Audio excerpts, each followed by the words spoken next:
Assalamualaikum warahmatullahi wabarakatuh. Selamat berjumpa dengan saya di channel KPM Danang Warsa. Seperti biasa, pada channel ini saya akan membahas tentang kematematikaan ya. Pada kesempatan ini saya akan memberikan materi pada pertemuan pertama untuk mata kuliah geometri transformasi. Oke, para mahasiswa sekalian, mudah-mudahan kita semua dalam keadaan sehat walafiat dan semoga video ini bisa bermanfaat paling tidak sebagai pendahuluan dari mata kuliah geometri transformasi ini. Oke, geometri itu merupakan sebuah kata ya yang berasal dari Yunani, di mana geometri itu tersusun dari dua buah kata, yaitu geo dan metron ya. Geo itu tentunya Anda sudah tahu semua, itu adalah bumi atau tanah gitu ya. Sedangkan metron itu ukuran. Sehingga pada konsep geometri ini kita akan pelajari tentang pengukuran ya. Konsep geometri ini selalu berhubungan dengan pengukuran. Nah, sejarah berkembangnya konsep geometri ini tentunya diawali dan didobrak oleh seorang ahli matematika yang bernama Euclid ya. Itu pada tahun 330 sebelum Masehi yang dulu. Nah, pada konsep geometri Euclid ini terkenal dengan bukunya yaitu The Element yang terdiri dari 13 buku ya. Dimana dari 13 buku ini terkenal sekali dengan 5 postulatnya. Keempat postulat itu dapat diterima oleh ahli geometri yang lainnya. Namun satu kelemahan untuk Euclid itu ada satu postulat, yaitu postulat yang kelima yang dianggap berlebihan. Sehingga muncul postulat-postulat yang lain yang bisa menyederhanakan dari postulat kelima Euclid ini. Nah, adapun postulat kelima dari Euclid yang dianggap berlebihan oleh para ahli matematika yang lainnya, yang berbunyi kurang lebih seperti ini. Apabila sebuah garis lurus L, ya saya ulangi, apabila sebuah garis lurus L memotong dua buah garis lain yang tidak sejajar yang membentuk dua buah sudut sepihak yang besarnya kurang dari 180 derajat gitu ya, maka kedua garis tersebut itu akan berpotongan. Jadi kalau saya gambarkan kurang lebih begini.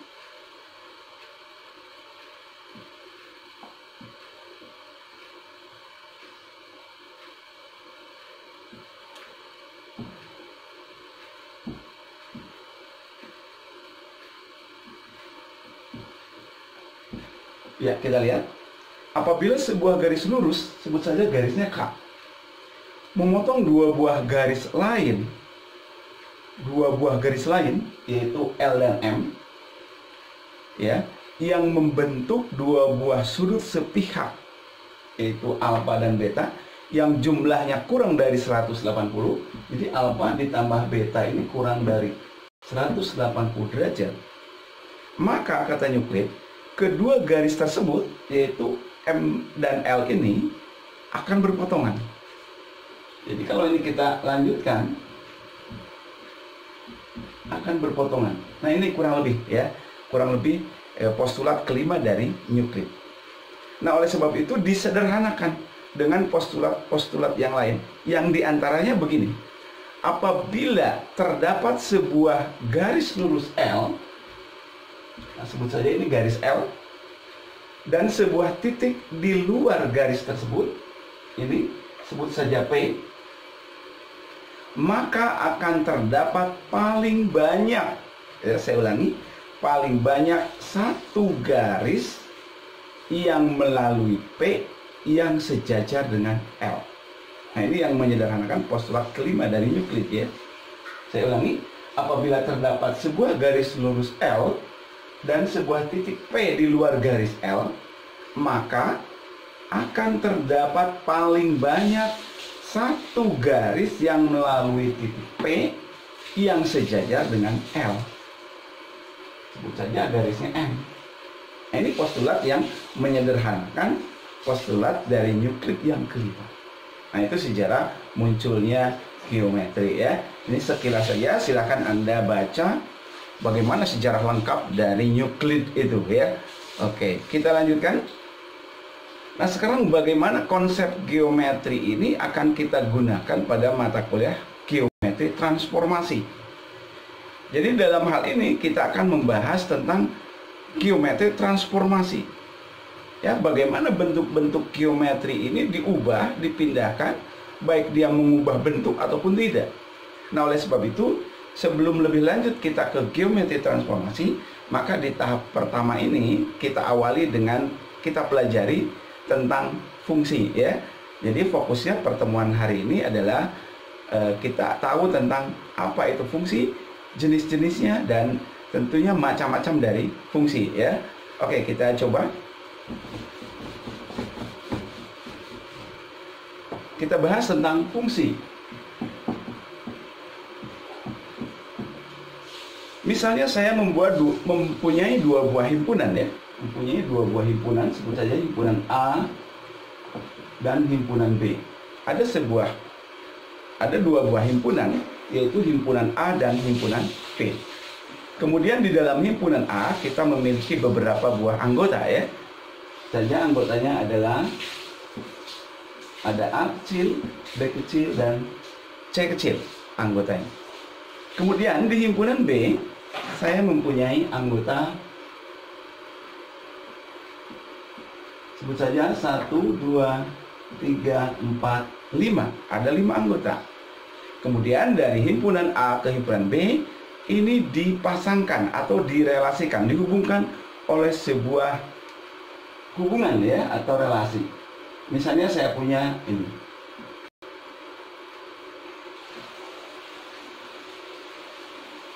Oke, kita lihat. Sebuah relasi akan menghubungkan semua anggota A, yaitu A, B, C, ke anggota B. Kita lihat bahwa anggota A, anggota himpunan A, itu adalah A, B, C. Dan anggota himpunan B adalah 1, 2, 3, 4, 5. Anda perhatikan bahwa semua anggota himpunan A dipasangkan pada satu dan hanya satu anggota himpunan P, ya. Nah, sekarang kita definisikan yang disebut dengan fungsi. Di SMP Anda sudah pelajari tentang fungsi, tentang hubungan antara dua buah himpunan dihubungkan oleh sebuah fungsi, ya. Kita tahu ada relasi, ada fungsi. Kalau relasi di sana hanya menghubungkan saja tanpa memperhatikan sesuatu yang khusus. Tapi pada fungsi kita tahu bahwa kita definisikan ulang mungkin, ya. Kita ingat-ingat kembali materi yang dulu. Fungsi itu apa coba? Fungsi. Ya, fungsi. Fungsi itu adalah suatu relasi khusus, ya. Sebuah relasi khusus yang memetakan semua anggota himpunan pertama. Saya ulangi, fungsi itu adalah sebuah relasi khusus yang memetakan semua anggota himpunan pertama pada satu dan hanya satu anggota himpunan kedua. Jadi syarat sebuah fungsi itu sebuah relasi kita bisa sebut dengan fungsi. Ada dua syarat tadi, ya. Yang pertama, semua anggota himpunan pertama harus dipetakan.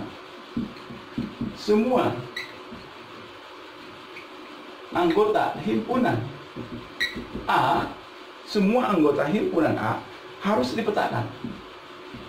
Harus dipetakan. Harus dipetakan. Artinya apa? Anggota himpunan A tidak boleh ada yang tertinggal. Semuanya harus dipetakan. Kita lihat pada gambar ini, himpunan A mempunyai anggota A, B, dan C. Semuanya kita petakan. Jelas, ya? Itu satu. Yang kedua, petanya itu hanya satu. Satu dan hanya satu. Jadi petanya satu dan hanya satu. Petanya itu harus satu dan hanya satu. Artinya apa? Pada himpunan A tidak boleh ada anggota yang mempunyai peta lebih dari 1. Itu ciri-ciri fungsi. Jelas ya?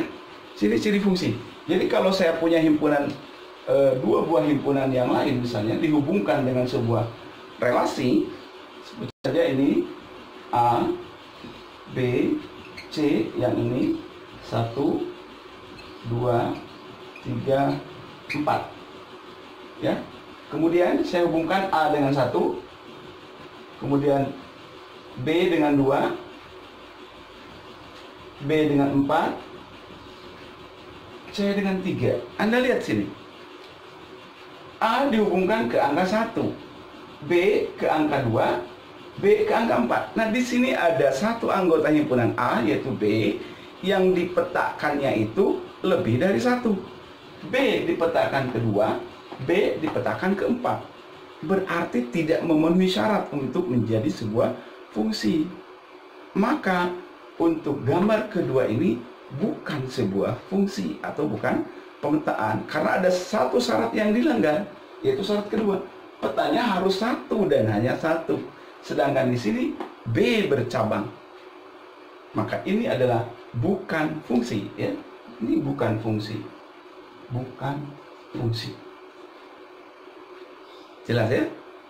Ada lagi misalnya, saya mempunyai relasi yang lain.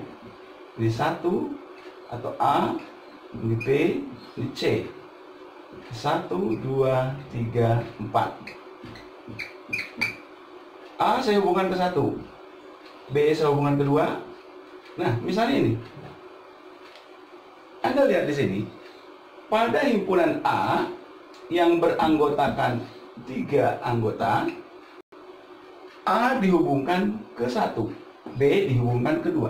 Sementara C tidak mempunyai peta. Artinya apa? Tidak semua anggota A punya peta. Dan ini melanggar syarat dari sebuah fungsi. Karena semua anggota himpunan A harus dipetakan. Sementara C tidak mempunyai peta. Berarti gambar ketiga juga ini bukan fungsi. Bukan fungsi. Kalau ini fungsi. Itu yang dimaksud dengan fungsi. Ya, jadi di sini saya tampilkan 3 buah gambar, mana yang merupakan fungsi dan mana yang bukan. Jadi saya ulangi.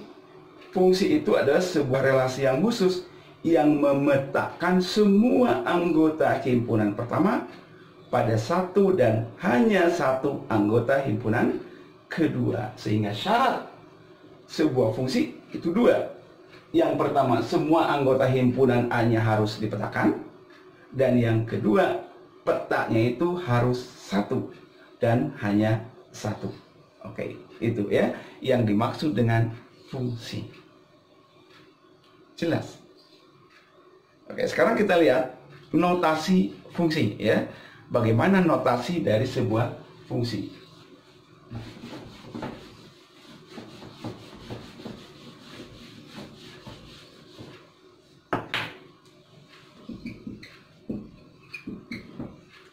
Misalkan fungsi F